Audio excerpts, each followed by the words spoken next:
Lahat ba ng bumibitaw ay gustong umayaw? Marami sa atin ang nakikipag-iwalay hindi dahil gusto nating mang-iwan, kundi dahil alam natin na yun ang mas tamang gawin. Hindi lang para sa kanila, kundi para sa sarili natin. Kapag nagmamahal kasi tayo, nakakalimutan natin na may sarili tayong halaga, na minsan hindi na natin yung nakikita dahil mas pinapahalagahan natin sila. We give them the love we think they deserve, without realizing na tayo naman ang hindi na nakakatanggap ng pagmamahal na kasing kahalaga natin.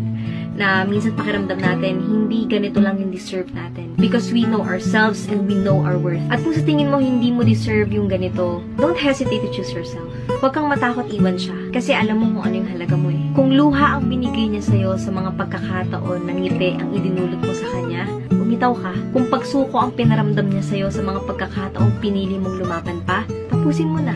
Hindi naman tayo pumasok sa relasyon para magmahal lang. Pumasok tayo sa relasyon dahil gusto nating mahalin pabalik.